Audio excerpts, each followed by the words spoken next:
शबरी भगवान राम की परम भक्त थी। वह शबर जाति की एक भोली भाली लड़की थी। शबर जाति के लोग देखने में बहुत कुरूप होते हैं, लेकिन शबरी इतनी कुरूप थी कि शबर जाति के लोग भी उसका तिरस्कार करते थे। शबरी के माँ बाप को शबरी के विवाह की बहुत चिंता होती थी। वे दिन रात बस इसी चिंता में डूबे रहते थे कि आखिर शबरी के वैवाहिक जीवन का क्या होगा।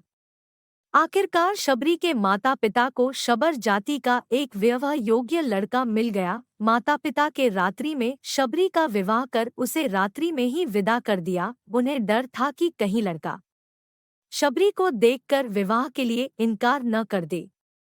शबरी अपने पति के साथ रात्रि में ही निकल गई। आगे आगे शबरी का पति चल रहा था और पीछे पीछे शबरी चलते चलते वे दंडकवन में आ पहुंचे। वहां उन्हें सुबह हो गई। लड़के ने सोचा, देखूं तो सही मेरी स्त्री कैसी दिखती है।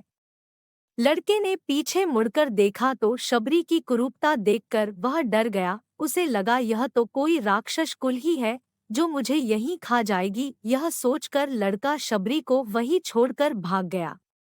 अब शबरी दंडकवन में अकेली रह गई। वह पीहर से तो आ गई थी, लेकिन उसे अपने ससुराल का कोई पता न था। अब शबरी जाए तो कहाँ जाए।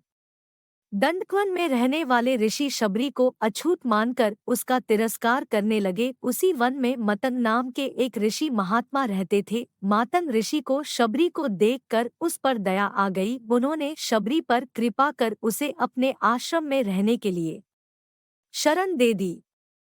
दूसरे ऋषिमुनियों ने जब यह सब देखा तो उन्होंने इस बात का बहुत विरोध किया कि उन्होंने प्रेम से शबरी के सर पर हाथ रखा और कहा, बेटा तुम घबराओ नहीं। जैसे कोई पुत्री अपने माँ बाप के पास रहती है, वैसे ही तुम मेरे पास रह जाओ। शबरी अब खुशी खुशी मतंग ऋषि के आश्रम में रहने लगी। शबरी को ऋषिमुनियों की सेवा करने में बड़ा आनंद आता था। सब ऋषिमुनि शबरी का तिरस्कार करते थे, इसलिए शबरी छिप छिप कर उनकी सेवा किया करती थी। रात में जब सब सो जाया करते थे तो शबरी रात में ऋषियों के स्नान के लिए पंपा सरोवर जाने वाले रास्ते को जाकर बुहार देती थी। जहाँ कंकड़ पत्थर पड़े होते थे उन्हें हटाकर वहाँ बालू बिछा देती थी। ऋषियों के लिए ईंधन लाकर रख देती थी। अगर कोई शबरी को देख लेता तो वह वहां से डर के मारे भाग जाती थी। उसे डर था कि कहीं मेरी छाया ऋषिमुनियों पर पड़ गई तो वह अशुद्ध हो जाएंगे। बस इसी प्रकार ऋषिमुनियों की सेवा में उसका समय बीतता गया। आखिर एक दिन वह समय भी आ पहुंचा जो सबके लिए अनिवार्य है।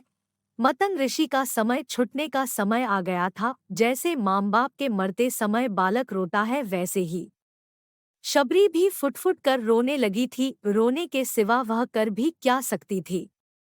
मतंग ऋषि ने शबरी को अपने पास बुलाया और कहा, बेटा तुम चिंता न करो, एक दिन तुम्हारे पास भगवान राम आएंगे। बस इतना कहकर मतंग ऋषि शरीर छोड़कर चले गए।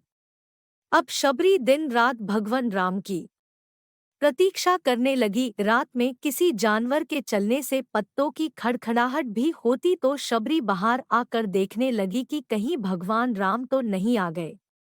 वह प्रतिदिन कुटिया के बाहर पुष्प बिछाती और तरह तरह के फल लाकर रख देती थी। फलों में भी बढ़िया बढ़िया फल राम जी के लिए चक्कर रख देती थी। फिर राम जी नहीं आते तो अगले दिन फिर नए फल ले आती। राम जी को भोजन करने का उसके मन में बहुत उत्साह था। प्रतीक्षा करते करते एक दिन शबरी की साधना सफल हुई। मतंग ऋषि के वचन सत्य हुए। भगवान राम शबरी की कुटिया में पधारे। कई बड़े बड़े ऋषि मुनियों ने भगवान राम से उनके आश्रम में चलने के लिए प्रार्थना की, लेकिन भगवान राम केवल शबरी की कुटिया में आए। जैसे शबरी को भगवान राम से मिलने की तीव्र इच्छा थी, ठीक वैसे ही भगवान राम भी को भी शबरी से मिलने की उत्कंठा थी। भगवान राम शबरी की कुटिया में पहुंचे।